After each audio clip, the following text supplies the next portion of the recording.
Oh, we're gonna do it here. I was thinking it was in the back group. This is the Wednesday, February 5, 2025 meeting of the Energy Advisory Committee. And just take a quick roll call. Counselor Cook Here. and Herb Lloyd. Present. Ben D'Antonio. Present. Tom Rooney. Here. Kevin Charette. Here. And we're missing Peter Somsich, Betsy Blaisdell, Tracy Cameron. Betsy's overseas. Couple of items up front. I spoke to our folks in Public Works about Jones Avenue, and we're underway with preparations there. Peter Rice has been talking to a number of experts, both on the regulatory side and the how to do solar side, in preparation for some exploratory discussions with New Hampshire DES. And they're also going to fix some of the fence, which has broken down around the landfill. And they're going to haul out some of the junk. The landfill was pushed with bulldozers. Lots of old water heaters and engine blocks are sitting up there. So that big, city manager and Peter and I and Dave DeFossis took a little stroll around the place and thought, that's not a good look. We have a DES person here. So that's what's underway. And it's very much active. And I hope by March we'll be, ready for some more movement, maybe some to talk about RFP process. So that's that. I failed to put on the agenda progress on our exploration of alternative energy sources for our sewer plants. But Herb can update us on that. Our work with National Research Energy Lab. I pulled out the scope of work that they did just to cover it, because I don't want us to lose sight of how valuable what they're doing for us is. They're going to do a wind, solar, and storage feasibility assessment, comprehensive feasibility assessment to evaluate the viability and potential benefits of installing renewable energy solutions and energy storage at both facilities, wind, sun, resource availability, site, environmental impact, regulatory requirements, economic feasibility. They're going to put together a project cost estimate for us. And they're going to document all the proposed project federal and state funding options detailed for us. And so that's the scope of work. Herb, you want to just give us a little? Sure, we've color? got update meeting with them scheduled this Friday. I think they have a couple questions for us that they want to get answered, so that they can wrap up their engagement and deliver their final report. Last I spoke to our contact, she said that they were shooting for, it was the end of February, maybe beginning of March. I'm not sure how, we'll find out. We can ask what's going on within the federal government, if that may impact their ability to complete their deliverable or not, or possibly might delay it. What time is that Friday call? You can just let me know. Okay. I don't. Yeah, it's a good question. I think it's in the afternoon, something like 1 or 2 o'clock. Okay. Be great. So we look forward to hearing more on that. Next up, we have minutes from January 8th. Stephanie's always exact minutes. Has everybody had a chance to read? welcome a motion. I'll motion to approve. Okay, I'll second. okay, all in favor? Aye. Okay. So next is the news that we got Friday. And Tom was part of this as a director, as our representative. Our Portsmouth Community Power rates and the rates of all 40 of the entities around the state had to take a bump up from 8.9 to 9.7 cents. The cause of this was there was a contract with a big biomass energy provider. And the contract, they thought they had an agreement and it fell apart. And talking to Lisa Sweet, who is vice chair and lives in Rye. That they couldn't pull that one out. So the only responsible thing to do was to set a rate that would cover new expenses. They did use some hedging that was in place. But it's the first time we've gone over the Eversource rate in a rate period. So I thought what I would do is we talk about it. I can gather your questions and concerns and we'll give those to Henry.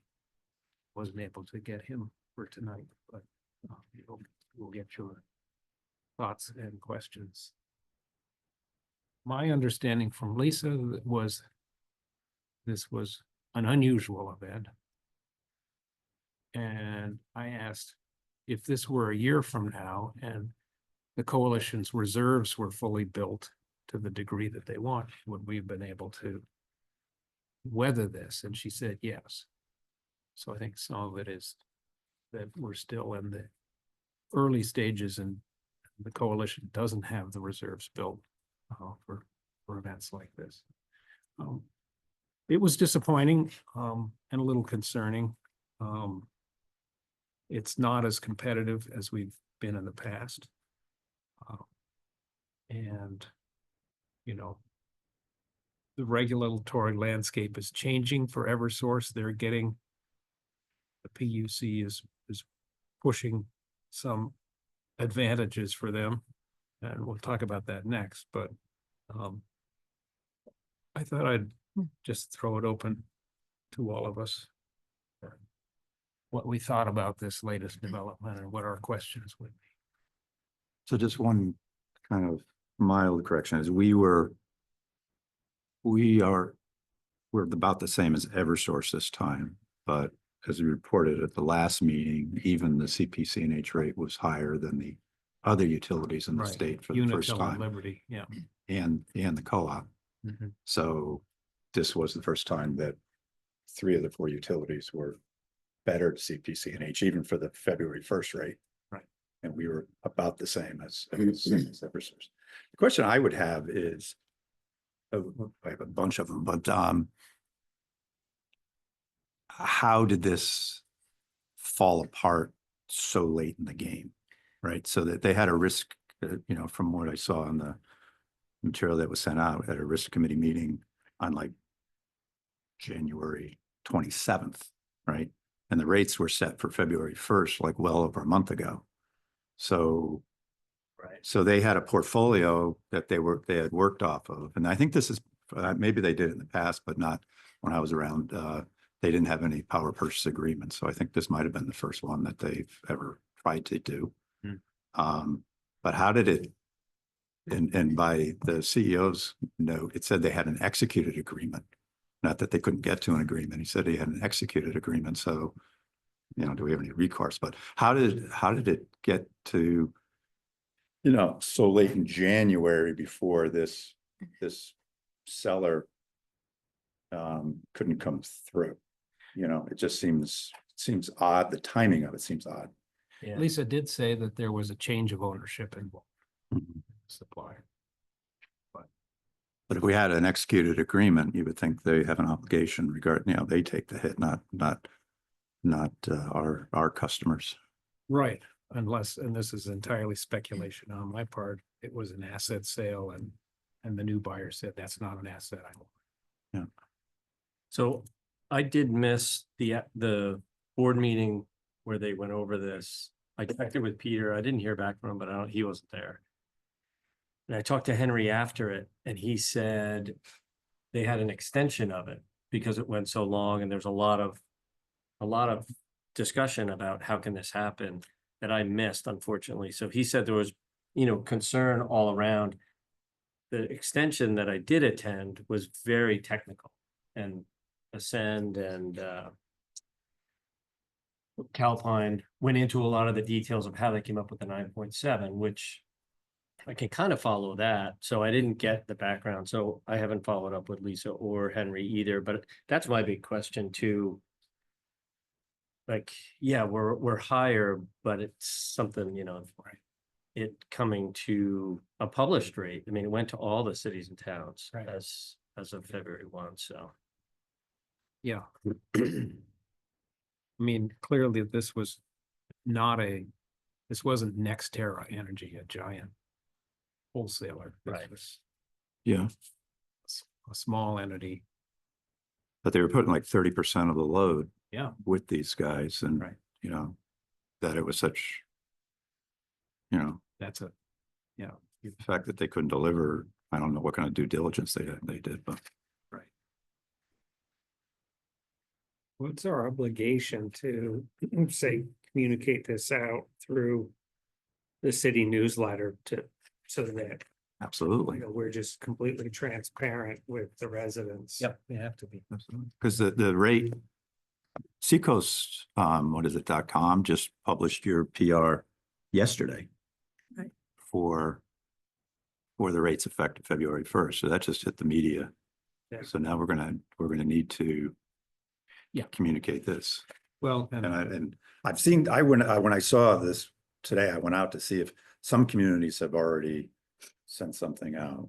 And it's a very kind of just very basic PR from CPC&H, just saying the rate changed. The board of directors have decided to increase the rates March 1st, but not with any real explanation. I put that on the Portsmouth NH Facebook page today. Because Brian Gibb had posted the original rates, the 8.9, so I corrected it. As of early afternoon, there wasn't too much clamor about it. One thing I think community power programs have an obligation, I don't know if it's in the regulation or not, but to always share what the utility rate is that they're benchmarked against, right? And CPC&H historically, when they've had their press releases and, they've always had rates that have been lower, have always stated what the utility rates are. But I'm just looking at the press releases that came out on January 2nd and now this latest one, and they're not referencing what the utility rates are. Yeah. And I'm not comfortable with that. Because this is an opt-out program. If customers wanted to opt out from March 1st to through the end of June, so be it. But I'm not comfortable in this. I think a question for Henry is why are they issuing press releases that don't have the Eversource rates mentioned? Yep. And it's not just with the residential and small commercial. The mid-sized commercial rates were way above. The Eversource rate is in the 6 cent range. And we were 2 cents ahead beyond that for February 1st, and now we're another penny above that. And I don't know how we're communicating as a community, because we're just communicating the residential and small commercial rate. Right. But for our mid-sized commercial customers in Portsmouth, I don't know how they're getting this information if we're not sharing it with them. I hadn't keyed into the mid-sized. Yeah, I mean, just for March, for an example, it was going to be 8.2 Granite Basic for March, because it's a variable, it changes by month. Right. Now it's going to 9 and Eversource is 6.8. But these customers weren't swept in, so these customers opt in themselves, the mid-sized customers, but any that are with the with Community Power, they're paying, you know, for Granite Basic substantially Right. above Eversource. And yeah, we might want to think when we have our town kind of press release that we include a link to this information. Maybe we have in the past, I don't know. But just so there's full transparency in terms of what the rates are to customers. We try to create a press release that's speaking for Portsmouth Community Power Yeah. and let CPCNH tell its own story. I think we have a link to that, but because their press releases are often a bit confusing. Yeah. We try to scrape out what's relevant and clear for Portsmouth and speak for Portsmouth. Yeah, and you did compare to the utility rate in yours, which is great. Do we know? Their press releases are not, which is giving me agina. Yeah, no, it's a valid point, and we absolutely need to, because customer has the choice. Right. Do we know how many mid-size? I can't commercial customers remember. are? I can't remember, but you know, we're substantially above it, above what the utilities are. You know, so Because I'm not sure that they would necessarily see the newsletter, the city newsletter. Right, They'd yeah, so I see don't a know how they- press release, and how they don't- the timing on the press release that was approved at our last meeting was just one of those things that it ended up being approved upstairs and Yeah. went out a lot later. Bad timing with the announcement Yeah, of the rate yeah, increase. yeah. Um, But their January 31st press release, it wouldn't be, I don't think it would hurt to just have a link to that in your update on what the new rate is for March. You know, I- because it explains kind of what happened and it, you know, they do a little comparison going back in terms of what their rate's been compared to the utility. And this is really the first time that they're above. So, Yeah, and I think we gotta get it out quickly, because bad news, you should always get bad news out yourself rather than somebody get it out for you in a negative spin. Ben has a question. I have several questions. Is our rate higher than the default rate now because of this defaults or this contract that defaulted? Yeah, by 0.8%. but the rate for February 1st, then the new rate that was going to go from February through the end of June, end of July, excuse me, was slightly better than Eversource. Yeah, we had kept up our track record of beating Eversource. The And this default time it was just by a smidge, but we were. until the first actively managed power supply contract defaulted. This is our first deal, right? CPCNH's first deal. I don't know in the last period whether they had a PPA or not. Yeah. I don't think I haven't heard of it, but And what happened here? And what are we going to do to make sure this doesn't happen again? Yeah. Was there a hedge in place? Were there successor clauses? Were there indemnity clauses? I don't understand how this happens. I work on a lot of PPAs and I don't understand how this happens. Well, is Ascend gonna make us whole? Is Calpine gonna make us whole? Good questions. Should they? Yeah, I don't think they are, but and Brian's Why, note, then why are they actively managing our accounts if this is how they handle their first big PPA? Brian Callahan's note said that we had an executed agreement. His note to the risk committee or coming out of the risk committee meeting, I think was on, it said I was on January 27th, just a week ago. I'm not comfortable with this outcome. I think this is completely unacceptable. So where were this, will Ascend or Calpine make us whole? Why did this first actively managed contract fall apart? yeah, how? How did it fall apart?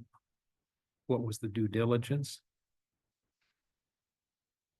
And how did it fall apart at such a Where was there a successor hour, you clause? Yeah, if there was a transaction that complicated their ability to deliver, wouldn't the successor clause capture that? And I think Ben. There's no hedge. What are they doing to make sure this doesn't happen again in the future? I'm that's the alarmed. Big question. I'm alarmed. How do they make sure this doesn't happen again? This is a big deal. We'll ask those questions. Thank you. Appreciate that. What do we got? What else should we be asking? And again, I don't know if you just mentioned it there, Counselor, but Brian did say they hadn't executed a contract. So, you know, what recourse does that executed contract provide? I have a much bigger picture question. This is a renewable energy provider. It's a biomass provider. With the change in the regulatory environment, do we anticipate any more instability in that market specifically for renewables coming up? Because that'll drive up those other two rates. Well, theoretically, there's gonna be a reduction in regulations. I know, but So what does that mean? Does maybe that it makes mean- it easier for them to operate. Or less, you know, Yeah, could without be. requirements, do we see them dropping off? I mean, so. Yeah. What are they planning for? Is essentially the question. Here's what I've got.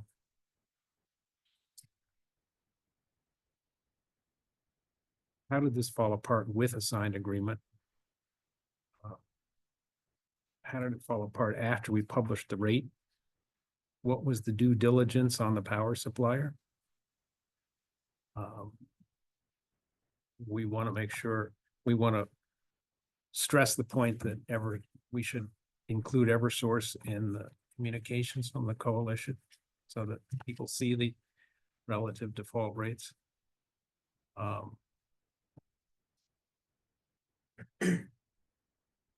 Will Ascend or Calpine make us whole?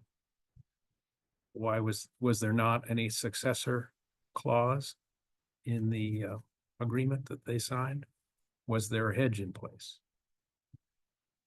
Thank you. Any others? We'll find out. I'll give you written replies. Thank you very much. It's important.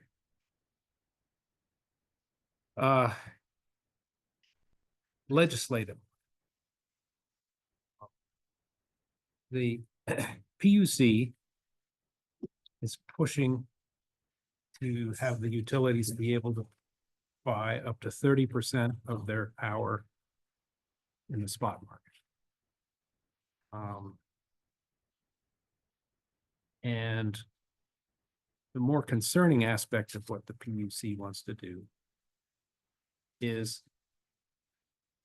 let's say that half of Eversource's customers are their default customers and half are community power. They want to be able to, if Eversource doesn't correctly match their spot market pricing, if say the price shoots up, there's a giant cold snap or something like that. And they're exposed, the PUC is saying, you can recover that from your default customers and all the CPCNH default customers, all the customers. They can put it in the transmission charge.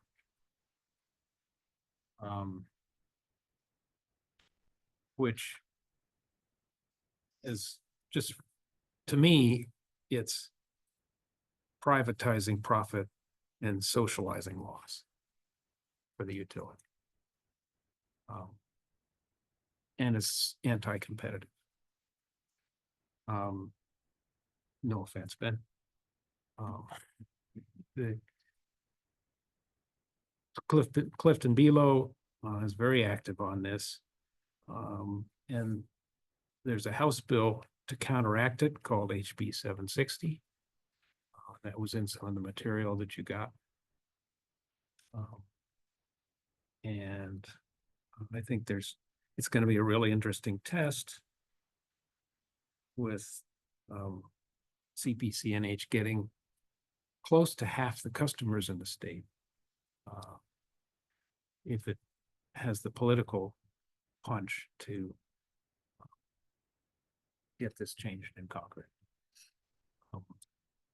Yeah, see, I don't understand the logic of it just generally, because like if the utility now, and this happened during the period when we were going live, the utilities were purchasing in that window. You said a cold snap, but I think that was a period where, natural gas supplies were low prices were very high. And the utilities went into that market in that very short window of time and rates went up to 22 cents, right? Yeah. And CPC&H was able to go live and beat that by a whole bunch. And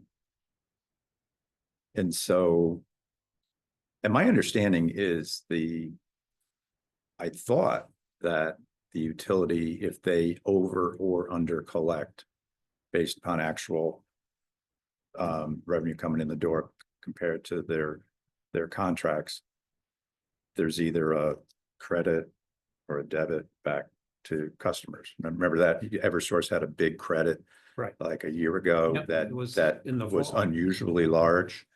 So I think if they're purchasing in spot market and they end up either benefiting or taking a haircut, I thought they have to make the customers whole in subsequent rate Absolutely, periods. none of it inures to the benefit of shareholders, none of it. Right. All of default service is a pass through. Right, and so what this bill says is it has to be settled out just with your default customers within a year. And it's kind of the way it works today when, they're purchasing just at one time. They purchase, say, in December for February 1st, but if they over or under collect between February 1st and the end of July, then that gets trued up in the next rate period with either it's a credit or a debit to the subsequent rate. And it's contained to the folks that are on default supply. It doesn't impact the community power or the other competitive suppliers that are in the market. So is this something the utility's interested in doing, or was it the PUC's brainstorm? My sense is the PUC is pushing, saying, if we deregulate and allow you guys to do 30% of your supply purchasing in the spot market, you can get better prices. Right. And Eversource is saying, well, we're taking a risk because we fix the rate every 6 months. And then if we go on the spot market and we get burned, how do we recover that? And I guess Eversource pushed back, or the other utilities, they all pushed back and said, we need some way to mitigate that risk. And the solution was, well, you can recoup that through the whole customer base, It's interesting. which I think that has a harmful effect on all third-party power suppliers. So that's the legislative issue I've keyed it up for our Legislative Affairs Committee Friday. There's a chance to testify. I'd love to go over and testify. I think CPC&H is lobbying. Go at it hard. But, this is an interesting legislature. And On the merits of the bill, I think it seems fine. I have a little bit of concerns about some of the rhetoric in this communication from CPC&H. There's two statements in here that I find to be conclusory and or hyperbolic. Mhm. On page 1 at the bottom of the page, it says, thanks to the wisdom and foresight of the general court for over 2 decades, consumers have had the ability to choose their electric supplier. However, that right is in jeopardy unless the legislature acts now to reverse this troubling trend. Saying that the right to choose your electricity supplier is in jeopardy seems a bit hyperbolic to me. Mhm. And then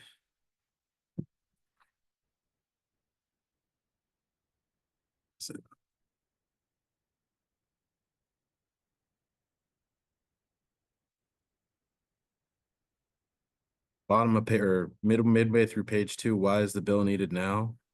The PUC's proposed new method is likely to result in increased cost overruns for utility supply rates. I'm not sure I'm understanding how they logically got to it's likely to result in cost overruns. So on that one, I think that's conclusory. Mhm. So I no problem with the substance. I just hope that CPCNH can maybe tone down some of the rhetoric because it's just not helpful. Thanks. Because if they're doing it well and smart, most of the time, it should be saving money. Saving money or have no effect.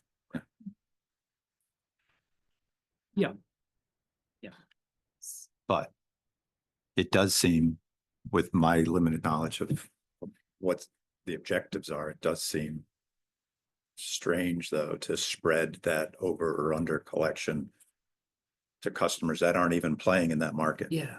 This isn't the distribution side, this is the supply side. Yeah, it's a pass-through cost. It's. Yeah.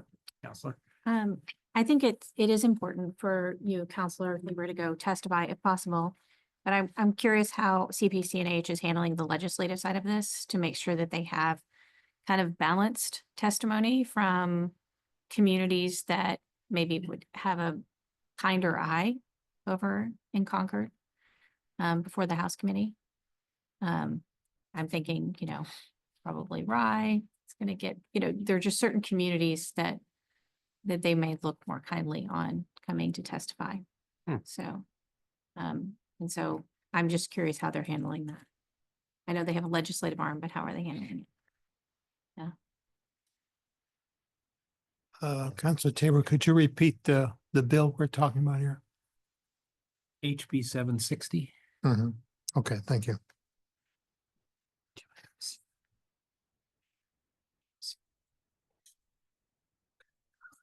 Seen it today, so it's okay. I'll look it up. So,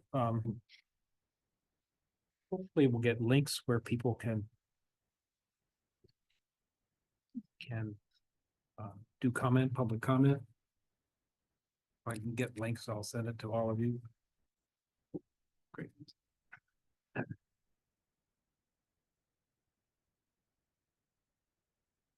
I'm not clear on when the PUC rules are supposed to go into effect.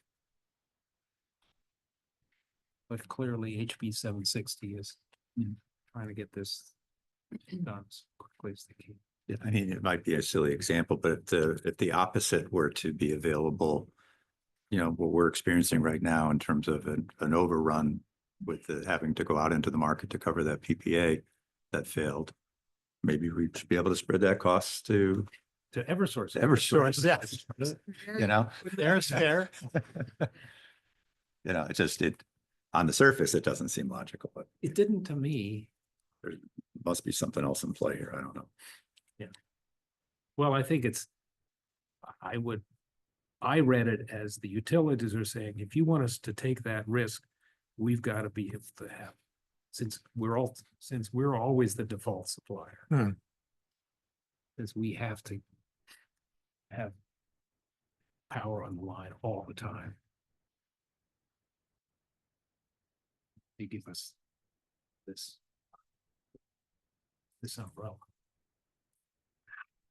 Do we have any indication if the utilities are all in sync on this, or is Eversource or one or more pushing this legislation more than the others? I don't know. I don't know. My sense is that it was coming from the PUC. But where does the PUC get the idea of putting? I mean, we kind of understand how the real world works. Yeah, I don't know if it's so much political influence as the PUC sees their mission as whatever we can do to get customers in New Hampshire the cheapest rates. That's their goal. And I wasn't thinking there was politics involved. I think there was lobbyists involved. That's what I meant. Yeah. That's all about politics. Yeah. Without lobbyists, there is no politics. Dollar signs. Yeah. Well, you know, utilities have always had lobbyists. Yeah. And always will. But these are new commissioners too. I mean, we just had a big change in the PUC commissioners. Right. Right. I do, you know, if Cliff Below, who is a former PUC commissioner and a legislator and the grandfather of community power, if he says we should stand up and push on this one, we should. Mhm. So, Do you know if this is a hearing in the Science Technology Committee or where do they have a hearing for this? don't know yet. Okay.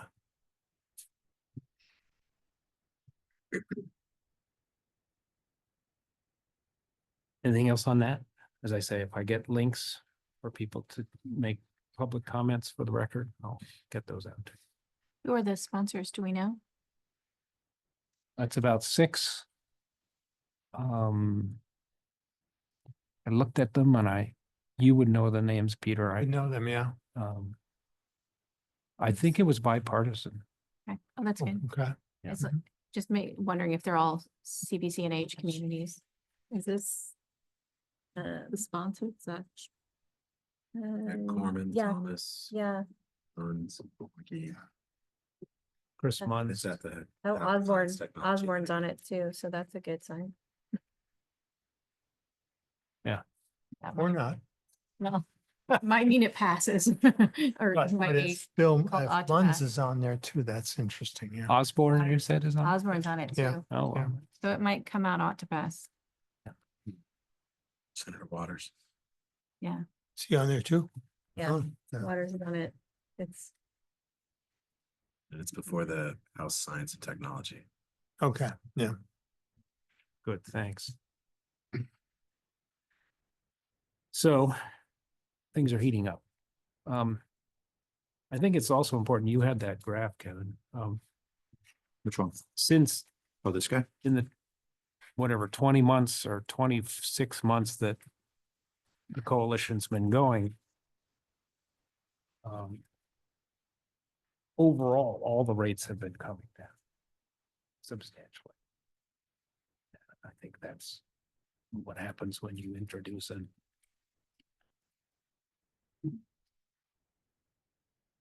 so the whole endeavor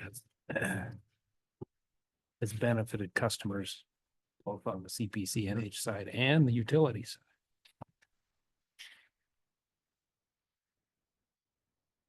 Okay. Any, But, Counselor, Yeah. I mean, many of these trends are almost worldwide trends. Yeah. You know, in energy markets, worldwide change. And we saw that during the pandemic, how they dramatically exploded. Sometimes it's hard to interpret trends like that because you think, okay, is it national? Is it Right. statewide? Is it right, international? And I mean, the international trends and price of oil and stuff like that is more dominant than anything else. So when China reduces its economy because it buys less oil now, all of a sudden everybody's fuel prices go down. But to try to interpret why it went down when you're living in New Hampshire, it's a hard task to do. yes, and there was a high rate period that we're still coming down off Yeah, of. yeah. So And- it's important not to overreach and try to interpret too much into it, as if there's something else going on driving it, when maybe the dominant cause is more worldwide. Just supply and demand. Yeah, And the other thing too is there's a little bit of apples and oranges in this graph because we're not playing by the same rules. We have a portfolio of power purchases as a CPC&H. So we're in the market, we're hedging, we have a Mhm. portfolio. Whereas the utility is going out just in a few week period, once every 6 months, whatever that market is, And that's what happened in this first one is, the market was crazy, 22-cent rates. Mhm. We went out later, had more of a portfolio. We were still getting off the ground, but this time around, we're higher than the utility. So my guess is when that few week period, when the utilities were out in the market, it must have been a desirable timeframe, Things, right? things. were And flat. our, and our portfolio of power, this time around in this 6-month period is not matching Not up well matching, yeah. because it's rolling the dice and multiple periods here, the dice worked against the utility. Not that they really care because it's just passed through, but this time around, our portfolio didn't compete well with the utilities being in the market in December or whenever it was. That's my kind of just guess of Right. why we didn't beat them this time around. Yeah. The utilities didn't do anything smarter. It's just different. what was the market in December Yeah. compared to our portfolio of purchases over a period of time. And, they were about the same for Eversource, but higher than the other 3 utilities. But we did promise essentially, the coalitions essentially promised they would always beat the default rate. Not Right? always. So I think it's almost important for them to actually honor that pledge, even if we'd have to dig into some surplus revenue we have, because like you're saying, in the next 6 months, we might be better off. But the customers need to know that we're going to honor those kind of commitments. I don't think there's ever a commitment that we would always the community power would always beat the utility. Oh, If you go maybe back I to the was language misled. when we went live, it was that we'd always be competitive and Yep. kind of often beat. They were very conscious of not, you can't say we'll always beat. It's just there's. Well, I saw all the Markets are the releases that markets. they gave. They always said, here we are, we beat them again this quarter or this. Yeah. Yeah, so, Yes, so no, that we- was underscored, and yeah. I think that singes into the minds of people that we are gonna beat them all the time. And so the minute we start not beating them, people start saying, wait a minute, I thought we're gonna beat them all the time. Well, yeah, that was. Yeah, But didn't we beat them except for this contract? yeah, that blew yeah, up? it's true. Yeah, Just, we did. just Eversource. So Ben, the other 3 utilities We're still higher than. were higher, Higher, yeah. substantially did. higher, We did. not just by like a decimal point. Yeah, Okay. but I think it's also important to remember, though, our customers don't have access to those other utilities. Right. So for Right. our customers, it's literally they get Eversource or they get CPC&H Yeah. or they get to choose on the market. Yeah. So they're not getting the option of Yeah. Unitil's rate or so. Right. So But we've been fortunate, but those communities that have those other rates, that's been probably a little more Yeah. challenging. And I don't know what the market was in December, but I know just from being in that room, the CPC&H would bend over backwards to try to beat the utility. So Mhm. this time around, not be able to beat the utility. Yeah. The market just must have been beneficial in December when the utilities went out to bid. Mhm. And the CPC&H just wasn't able to compete this time around. Yeah, and I mean, what's happening to natural gas? Is it getting cheap? No, We had a fuel price inversion during the cold snap about a week or so ago. Otherwise, the fundamentals are still there. Not too much change structurally. so you're saying it didn't change much or? I mean, didn't you go have the down? normal winter, transportation basis spike that you see. Yep. And when it was really, really cold, oil was actually cheaper. We burned a lot of oil at the regional level when it was really cold.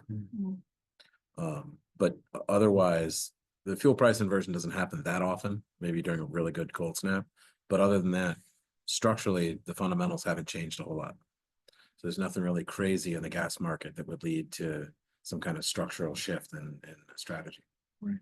What if, in the next month, if there's 10% tariff on natural gas that's coming from Canada, does that have any impact at all on operating costs for any of the utilities in New Hampshire as we go forward?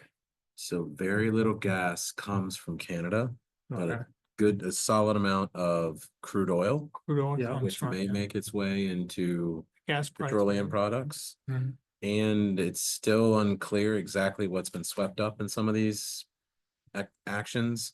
But the region imports about 15% of its energy from Hydro-Quebec. Yeah. And it's not clear whether there's going to be a surcharge on that. Yeah, And the utilities are Still- covered on their supply rate through July. Mhm. yeah. You know, they went out to bid and have contracts in place. Well, I know, but what happens if there's, at the federal level, there's a tariff?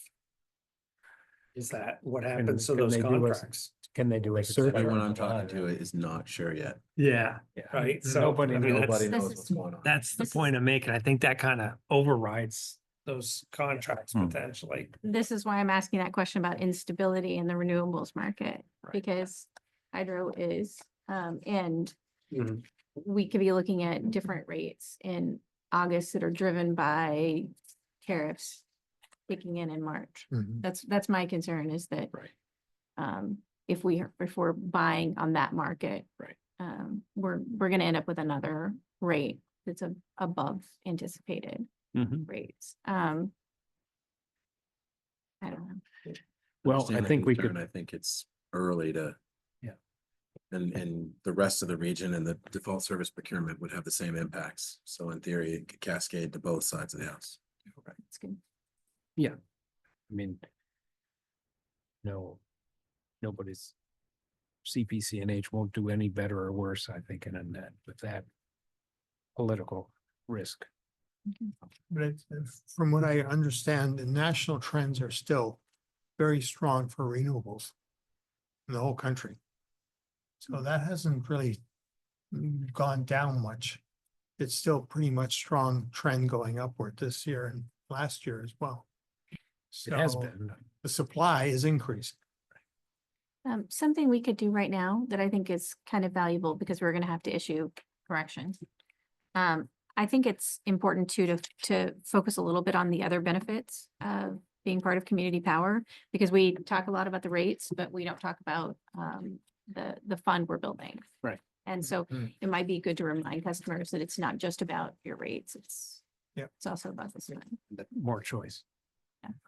Sure. So I had a question about that, thinking about the press release and whether it is true to say that the more Portsmouth Community Power customers opt up, the more we support building the reserves that might have protected us from the rate increase. As you were saying, a year from now, we'd have more in the reserves. Is it logical to say if the more people opt up, the more CPCNH is collecting reserves that then sooner rather than later are a hedge? Or is that conflating?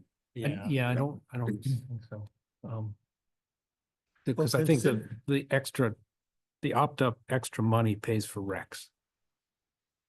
Renewable energy credits. It's that challenge of trying to explain what recs are and that you're not, Mhm. I mean, you're not getting different power through your. So we're not actually supporting build out of more renewables. Right. With that fund. Not local, Yeah, not, not local. Direct. I mean, It's that's indirect. complicated. I mean, yes, if you're buying a lot of RECs, it is But not necessarily. not immediate, right? I Right, mean, you're you're- helping to support the continuing trend in the country for renewables, Yes, but you're not getting it locally. I mean, not yet. maybe if we get offshore wind, we could say, hey, we're gonna buy into that.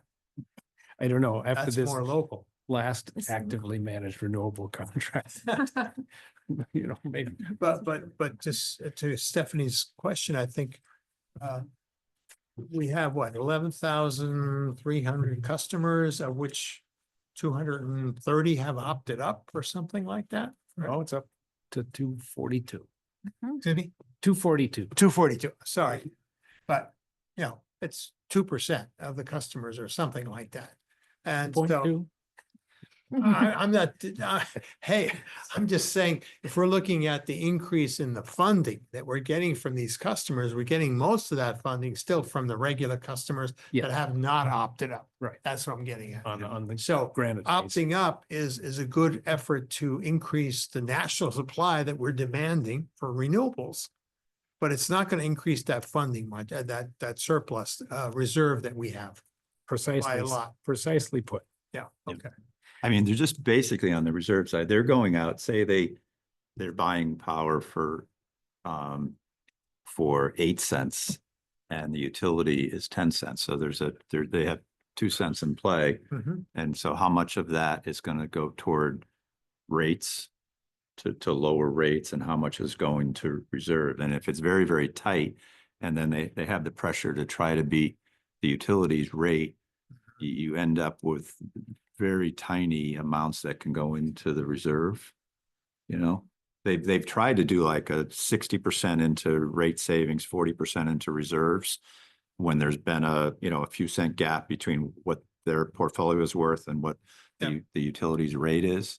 But when you start to get very, very tight and they got this objective of trying to beat the utility rate, you got this competition between being fiscally conservative and building up reserves, while at the same time trying to put some of that savings toward rate savings to continue to beat the utility rate. And I'm sure this 6-month period, that was a challenging conversation. Yeah. Well, there's a lot of questions we can't answer tonight. I've got a list of questions I hope we can answer. Get back to you guys. And number 6 was the small municipal solar opportunities. When we talked in January, we had been looking at Clean Energy NH had helped 17 communities around the state get some funding for rooftop solar for municipalities. And Herb was gonna research that. And you saw the kind of gloomy response from Clean Energy NH, which is, we don't see that money around anymore. So, I think the response was that there's still the ability to get battery backup. There's a program through, I think it was NH Saves, maybe it was Eversource. But some municipalities, but I think that clock on that is running up too. Right. And I don't know if Portsmouth has a need for that. I think most of our critical infrastructure has some sort of diesel powered right. backup. Yeah, we're pretty well equipped for that. Yeah. Herb, I just sent you a grant from Coalition for Green Capital through ICLEI. I don't know, it looks like it's a short Okay. time application, but it might work. Okay. Is that using federal funding? I believe it's federal funding, but I think it's funding that's not so new. So it might Doesn't hold. It doesn't make a difference, even if it's been appropriated, it's Yeah, at risk. Yeah. I did read, I try to follow what Lebanon is doing because I think around the state, they're one of the real leaders in energy. And they were able to tap the Volkswagen diesel scam money, the 30 million that the state has from that. So was an interesting angle. You could apply for grants from that fund for clean energy. So. And anything else on that? No. Yes, Well, it you is know, what it is. A lot of the funding starts at the federal level and that's a big question, somebody dealing with current funding on projects at the federal level. So a lot of question marks. Yeah, no, those spigots are gonna. I sent you guys, sent you all the final Green Challenge results. Oh, we have it in living color too. Thank you. And we won. So. Newmarket was, Out of bread. coming around the corner, the clubhouse turn looking like they were gonna win and we had a great kick in the home stretch. So all I'm sure due to Counselor Cook's promotion on social media I know I got two. with her thousands of followers. Looks like 20%. 20%. So, yeah, we gained 42 opt-ups. We're at 252. And 2.2%. So we were the highest. We come out of the contest with the highest number of opt-ups. Not that these are grandiose numbers. And we've only sent out 10 or so of our little pinwheels. So it's worth repeating, and it says that this graphic goes into the city newsletter. And so of those 42 people, anybody who would like their little thank you gift should let us know. I don't Send think you them can out. put it up in the snow, though. Because Why not? they're not tall enough to get to snow. You can No. get a zip tie on your porch. You need Yeah, they're really, expensive. they're popular. Somebody took mine, so I assume some kid And if the walking down wind the took it street. away, the way the wind's been lately. Took mine away, yeah. I have some extras if you'd like. But I use some super glue, so maybe, but I still need some height. you know? Yes. Yeah, the stakes aren't very tall Yeah, that's on a the good problem, day. yeah. But, yeah. So we just got this as of like 2:00 today. So we haven't shared it with the other towns. So we going double or nothing? So this piece that's going around is, I promised at the last meeting to find out about what we might, if we decided to have a perpetual trophy that went from town to town, what that might look like. And of course, there's somebody who makes renewables trophies.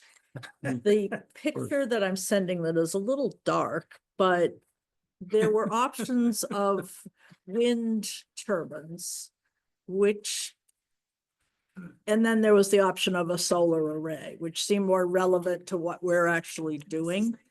So this is mounted on a nice wood mahogany look base. And it would cost us $179 with shipping to have a little plaque on the bottom that says Seacoast Green Power, whatever we wanted to say, and our logo, or, well, that's Portsmouth. So I was thinking the community power logo or no logo, just words, whatever. If we wanted to keep this rolling. That's then what we get our passed investment.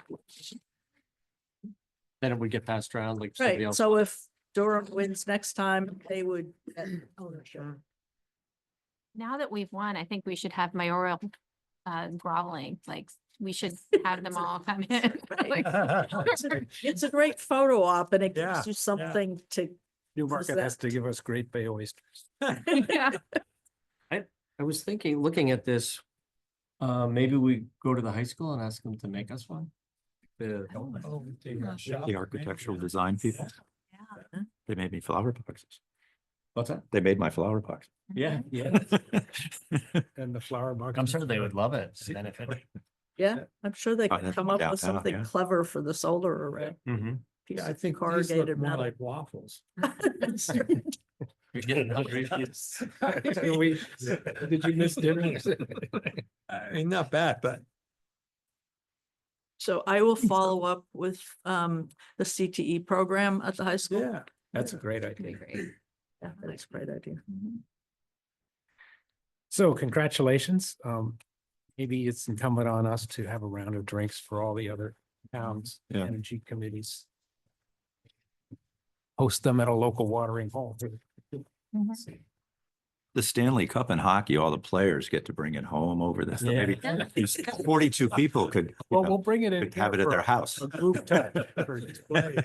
Yeah, I do think it would be nice to announce this at a city council meeting of Hmm. some kind and invite our competitors. Yeah, yeah. So, because then they'll know that if they win, that we owe them the favor, yes, coming. And congratulating them. Yeah. Nice. I love the idea of the high school Hmm. shop class. Maybe the mayors should be challenging each other. Because, you know, you get the head of the respective towns. And now there's some prestige at stake here. Mm-hmm. And so maybe a little bit more competition. Yeah. Yeah. Of course, you could always use guilt. That's the last resort. Well, this has all been, this has all been positive persuasion. Yes. Nudges. Yes. Nudges in the right direction. We talked last time about promoting New Hampshire Saves and their residential energy efficient initiatives. And I did, if you all read the minutes, one idea was some kind of energy efficiency update in the newsletter. What did you guys think of that idea? I think it's a good idea. Yeah. You know, From links. from our committee in the newsletter, you know, maybe just once a month or something like that. Corner. We've had the real estate for the Green Challenge, but we should shift to the next idea, the next thing that we can talk about. And the audit process was one that we talked about at the last meeting. Right. Yeah, do we have any more information about that audit that was done for all the municipal buildings? It's ongoing. Oh, it's not finished yet. Okay, because I mentioned at one of the recent meetings that I really think the Spinnaker Point should be included. And I even called Joe Almeida. Amito and left a message. I never got a message back from him asking him, you know, was that included and is that going to be included? And I haven't heard yet back, so it's still ongoing. Okay. just on that, I wonder if New Hampshire Saves would be able to give us any sort of collateral, just so it's kind of a plug and play, just get something from them monthly or whatever. So it's a light lift. And they have a webpage that you enter your consumption and the square footage of your house. little calculator. and It reads out whether you get free audit. You know, that's. Are you bad enough? Yeah, are you heating all of Portsmouth or not? And we're also scheduling another button-up workshop on April 21st at the library. So we had technical issues at the community center, but so it should be better set up for video link. Great. Same presenter, Nice. Do you know what's in what time? 6 to 7:30.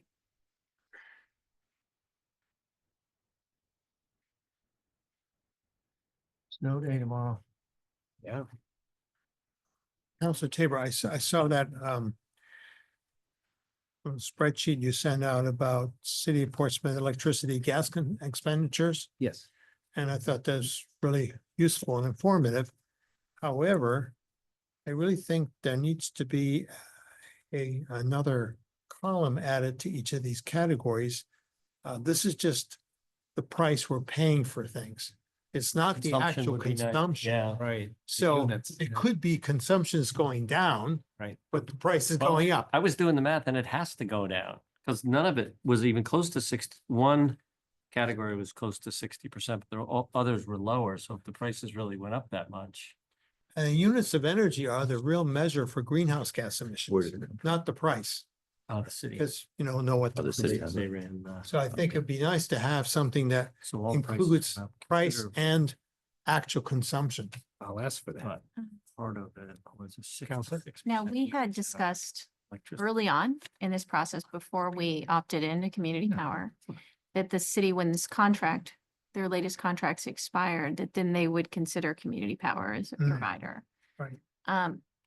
I'm just curious where that stands with DPW now, because I think that we're nearing the end of the electrical supplier contract. Right.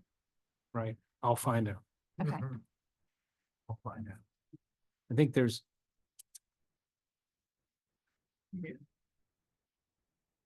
It's a tight budget year. Yeah. So I'm sure Peter will want to look at that rate. And they were looking, one of the things they were going to be able to do was offer a 1-year rate for municipalities as Mhm. opposed to the 6 months. But Peter was even saying that that's a little, like if he can do better on a multi-year stuff to not take that, especially right now. This is fascinating and I just looked at it very quickly, but one thing that always pops out to me is the library. I think that was such a smart move to build it as a lead building. Yeah. And it Lead looks solar, like yeah. the cost for gas is really quite low compared to like other buildings, like maybe Mhm. Isn't that a the lesson? stories about, Yeah, okay, square yeah. footage cost for this versus some of those other Yep. facilities and promote to the residents that how, and that saved a huge amount of money over the years. Mhm. Yeah. Yeah, it has. And it's also our lowest maintenance. I mean, that's the power of energy efficiency, really. Yeah. And resource efficiency too. I mean, the water for water use and as well as electricity. So, and it happens to be also the cheapest thing you can do. Yeah. So I think it's important, like you said, to highlight those kind of things because that's something people could do in their homes at a relatively low expense. But several of you made the very good point of we could actually be more efficient, but the rate difference is masking that. Yeah. So we need to see the actual units. I had wanted to get that document because we talked about would the city be able to pay for its own energy manager? And as opposed to a contracting out. And I don't. I think it'd be good to know the consumption data, what the consumption data trend is. Although this is a good, I mean, so this just electricity and gas is around 4 million a year. We'd have to take, what's 5% of 4 million? Yeah, so you can pay for somebody. It would use all your savings. There's probably quite a bit of savings though, considering it's never been anybody's job. You have to commit to the savings in the budget though, right? Well, yeah, whoever takes the job has to be the one tracking it. My budgeting days, that's the way it worked. Yeah.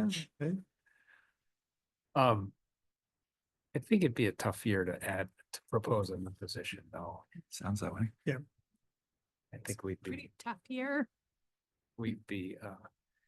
the optics of potentially having teacher positions go dark and hiring an energy manager. Well, maybe it's why our committee should step up a little bit and come out with our own recommendations, free of charge, without having to hire anybody. Well, know? that's true. I mean, people might say, what are we doing besides monitoring what the community coalition is doing? I meant to do this last time, but I will look, I'm sure there's other examples of places that have done this and like potential Say, savings without spending a lot of money, non-capital savings. Talked to Tad Montgomery in Lebanon. He's done audits of all his buildings and a 20-year energy efficiency plan, and they just chip away at it year after year after year. And he keeps a scorecard of how much he's saving. So, I worked in the efficiency area in Massachusetts like 20 years ago. There was a guy who ran efficiency for a town in Massachusetts, and his slogan was, "We have to stop throwing teachers in the boiler."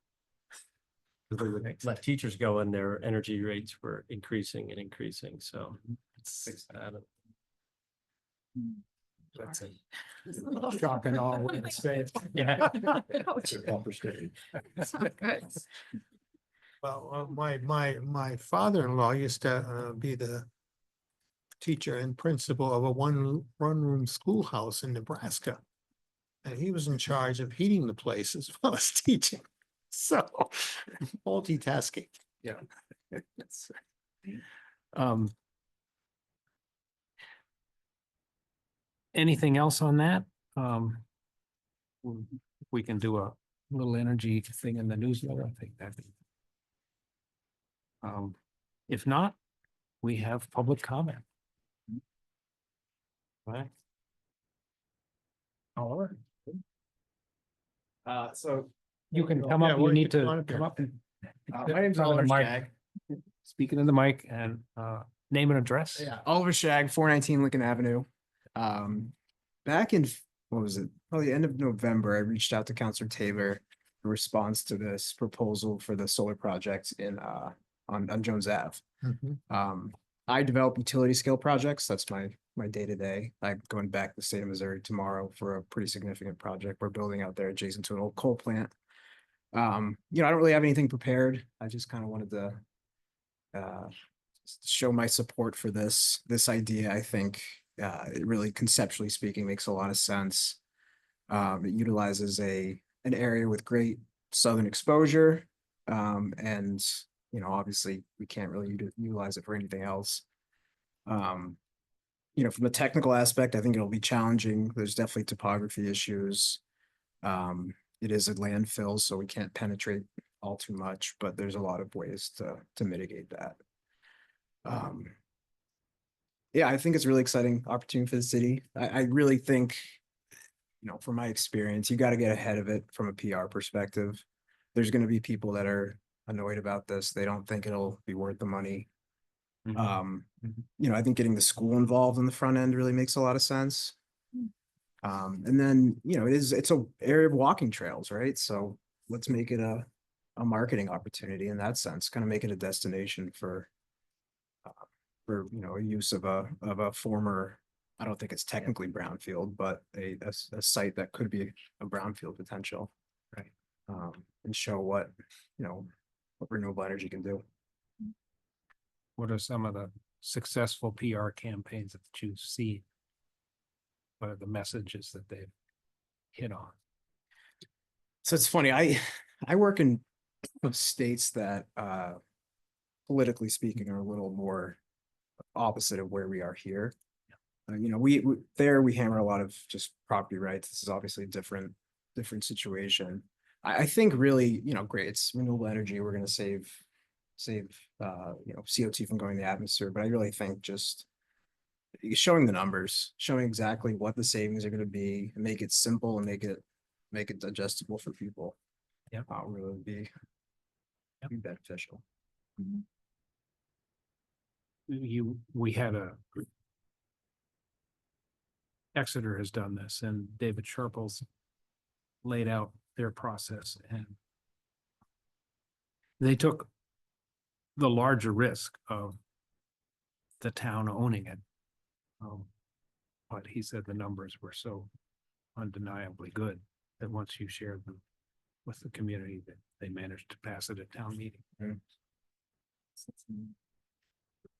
Oliver, you mentioned the topography. What comes to mind as far as challenges from a topography standpoint? Well, it faces south. It does run down to the water and face south. I mean, if you look at it, it's kind of like, it's very hilly. I think ballast will probably be the best way to go. I mean, again, when I get to the technical aspect, that's kind of where I step away. You want to try to take advantage of as much of as you can. There's a fence up already. That's an expense that can be pretty high. I think that'll benefit the project if it does go forward. At the end of the day, you just really want to make as much of an impact on an acre per acre basis as you can. But again, it's not the flattest area, but it does have good south facing slope.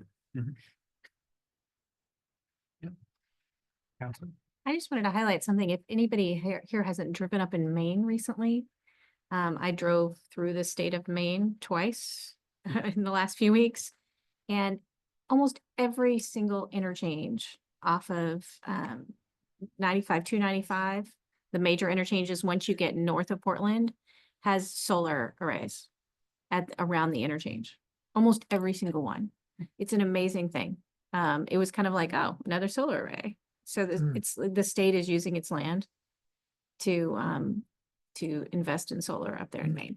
So I was really surprised at how much I saw, and lots of fields that are being used for solar. So it made me really understand just how far behind we are in New Hampshire compared to our neighbors. There was a member of the Renewable Energy Policy Committee with me who used to live in Portsmouth, who's a solar developer who moved to Maine to cash in on the gold rush a couple years ago.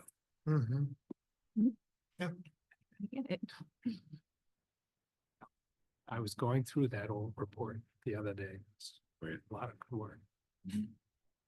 Thanks, Ollie. Yeah, One, thank you one very last much. point, Yeah. going back to the CPCNH biomass Yeah. issue. I mean, we sign PPAs, if we're not online by the date that we have to commit our power, we pay significant damages. So I definitely think that's something you all should look into. Should be an LD clause. Yeah. LD. Liquidated damages. It's better to walk away. There's usually an extraordinary financial penalty. Why aren't they on the hook for replacing the power? Right. And they may be pursuing things Legal behind, action. but they needed to be in a position to supply power as of March 1st, right? So maybe there's two tracks going on here right now, Absolutely. getting power to the customers, but also dealing perhaps with Yeah, breach of contract is contractual issues. serious. I mean, they could have found a better buyer that would give a better price, but they're leaving us out to dry. And possibly the contract wasn't really finalized. Yeah. I mean, there's super sharp folks involved with this at CPCNH, so I'm sure there's more to the story, between Ascend and Calpine and the folks they have on board. So it'd be interesting to hear kind of the inside baseball in terms of what transpired. And I'm curious about this company, if they are in bankruptcy proceedings, potentially, the biomass company, then if there was a court order for relief that impacted contracts, I don't know. It's always a possibility. Sure. Well, I think one of the things worth looking at from our perspective right now is that we can't expect too much help from Washington. So we're kind of on our own. And that's why I think the whole thing with Jones Avenue is a unique opportunity for, here's something we have ourselves, we have control over it. We don't need the federal government. We don't need even the state government necessarily to be involved, but we can do something ourselves. And I think that can rally the community to things like this. And then with regard to the schools, I mean, as far as I know, they've already used their solar collector array on the high school as a teaching tool in the high school. So this is another opportunity for another teaching moment in that area. And the renewable side, but set aside, just you're spending $4 million a year on energy Oh, for the yeah. municipal building. Right, So it's, right. I mean, just purely from Yeah, a financial perspective, it's and you're going, in these periods, you're going to have tight budgets year after year. So I maybe. think the there need- financial side sells with a lot of residents, maybe even a tad more than the renewable side. So maybe the city, like we did with the challenge, needs to put out a challenge. Let's see if we can reduce our energy costs by 5% every year. Doesn't sound too ambitious, but we get better than 5%, all the better. Maybe the council could ask for a report back on how we could reduce our Yeah, energy yeah. costs 5% a year. Yeah. I mean, if you don't set any kind of targets, there's no incentive. Is it energy costs or energy consumption? Good point. Well, The that's, challenge is that that's the thing, you know, yeah. city staff, it's hard to control the costs. Yeah, the Yeah, consumption. reducing It's much consumption easier is the, consumption. yeah, Yeah. absolutely. Yeah. And just at least a downward trend, Yeah, yeah. 5% per year, that's a lot.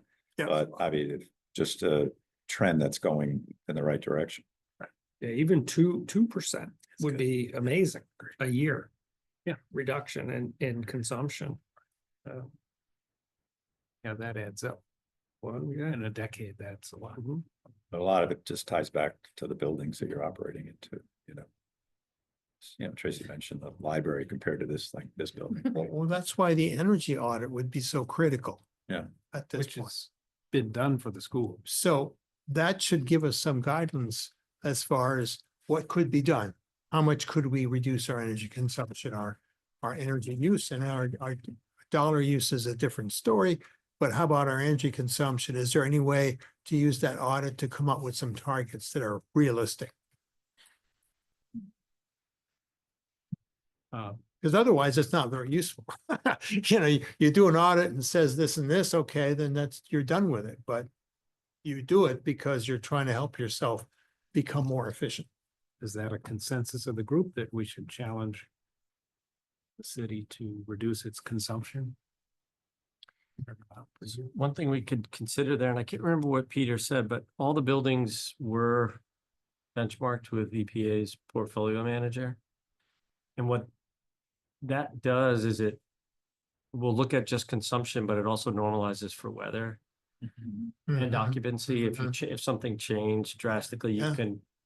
you can normalize, which helps a lot to have numbers that kind of Yeah. mean something as Yeah. opposed to just. Mhm.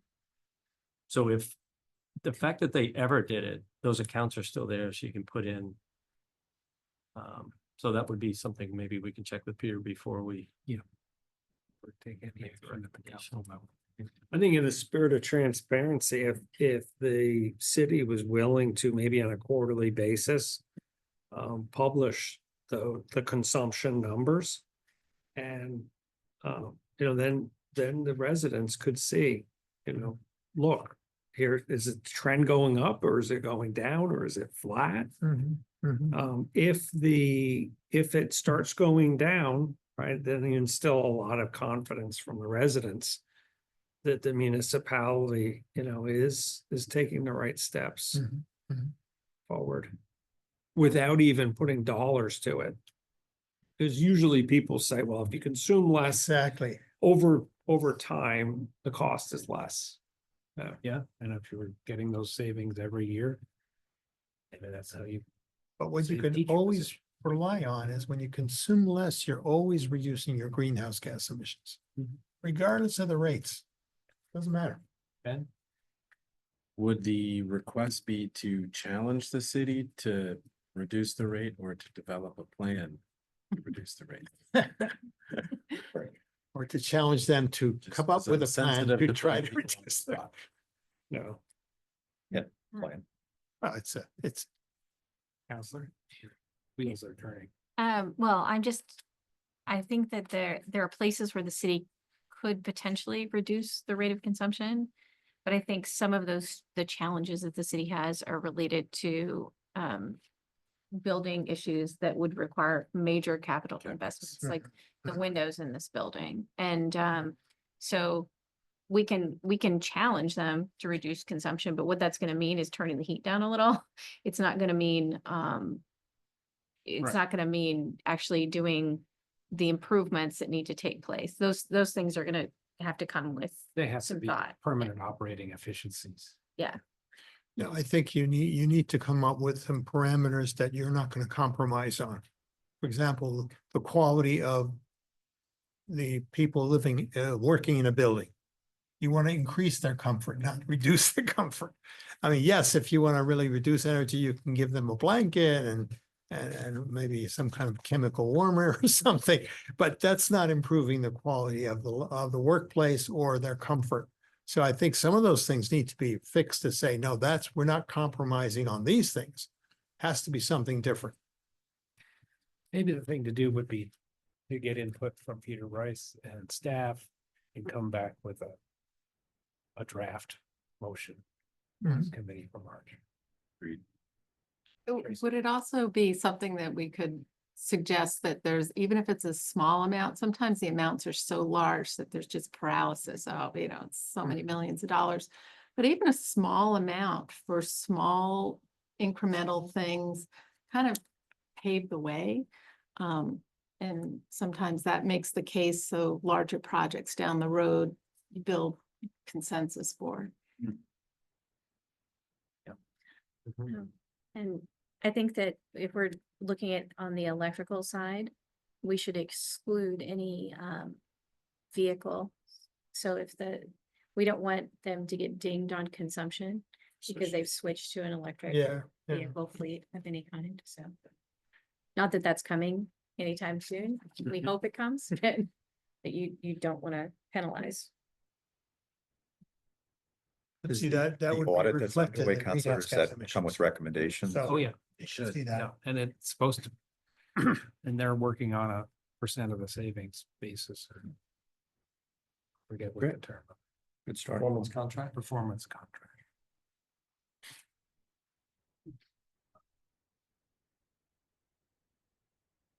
Okay, a question on a different matter. Is there anything that we can be doing now on this Jones Ave concept to further flesh out the idea? I feel like, appreciate that the council has tasked city staff with examining the feasibility. But if there's anything we can do to supplement or to complement those activities, I think that would be time well spent. Yeah. I don't know if we Yeah. fully wrapped our head around the various approaches, whether you develop it all on your own or whether you partner with someone that makes it turnkey or the shades of gray in between. And I didn't know if any kind of documentation of the steps that are necessary to effectuate something like this and the timetables associated with it. Just kind of putting together a little bit more of a sketch of a project concept while we wait for city staff to examine feasibility.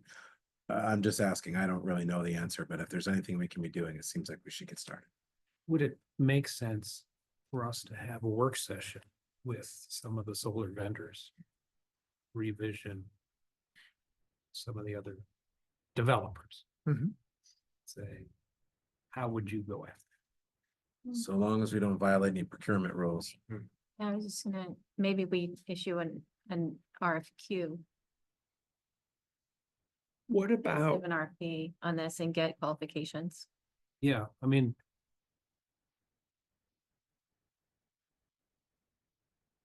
I think what Ben's asking is, how do we learn more before an RFP? How do we become educated enough to ask the right questions of the developers? I think it might be helpful maybe to have Peter come to our next meeting, Peter Rice. And kind of just go over what staff is doing. And then with the ask that Ben just said, how can we, as a team here, kind of move the ball down the field, support what you're doing? You know, because Peter obviously has got a ton of other stuff going on, but it sounded like he had some activity. He was, But it would be good to maybe have him give us a little bit of a report out in terms of what he sees himself doing and his team doing versus what we could maybe be running with. yeah, and. There's I think he's been seeing the regulatory stuff as getting that green light first. Which leaves plenty of work to do on the financial structure.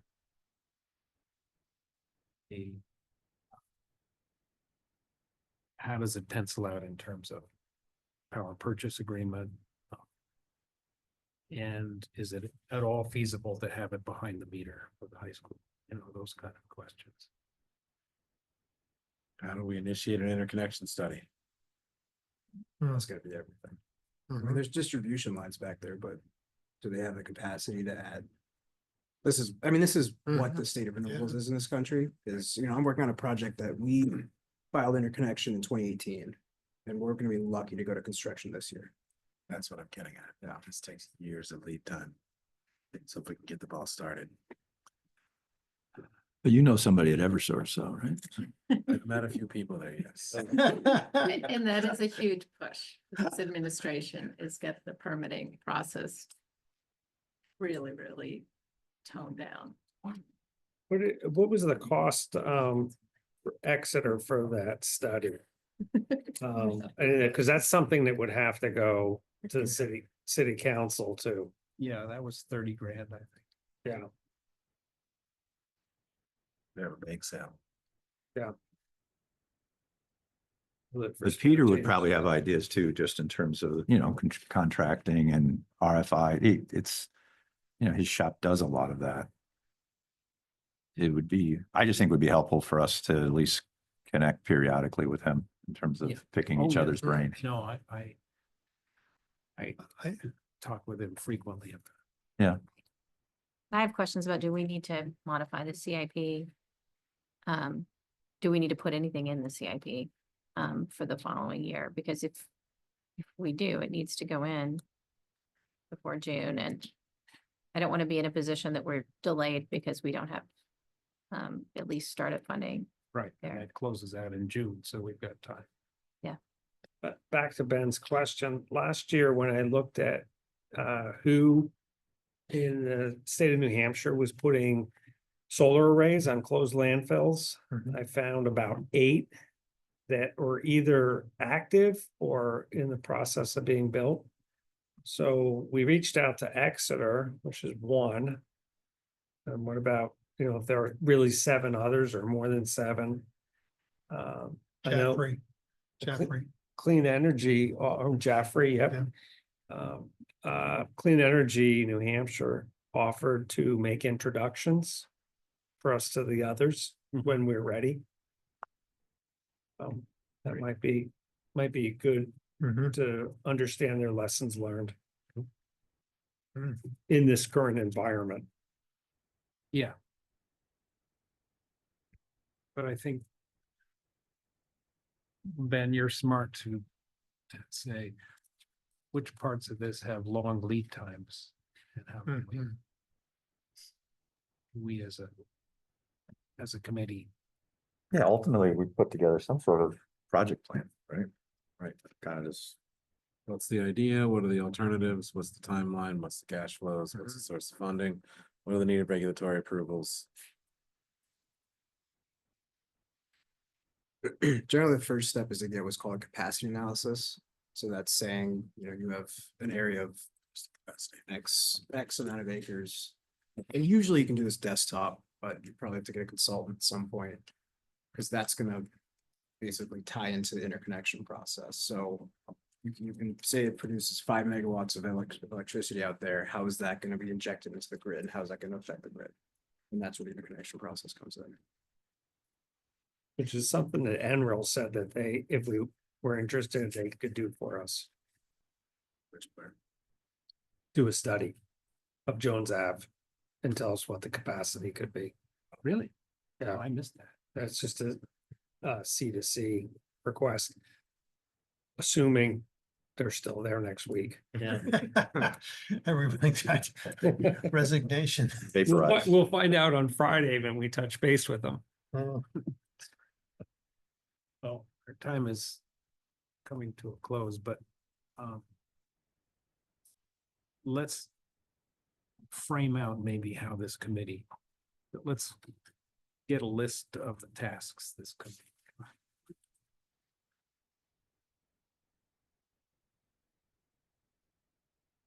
Capacity analysis. What do we have to do with CIP? Maybe a work session with some of the other towns. What they're doing. Financial model. I think the suggestion that Council Cook made about maybe a request for qualification, where we could get some of these vendors in to give us what their timelines are usually, and where things begin, and if we're interested in the process, that might be helpful for us here as a committee. Yeah. Before it goes to the city. You guys okay with some a work session maybe between meetings? Between our monthly meetings? Thanks. It might be worth inviting Katrin to that. I think she would join us. And she's got a lot of resources behind her. Yeah. Okay. Motion to adjourn? So moved. Second. All in favor? Aye. Thanks, everybody. Yeah, thank you. Thank you. You've been good. How are you doing? Send off. Staying warm? Yes. Very well insulated house. Japan.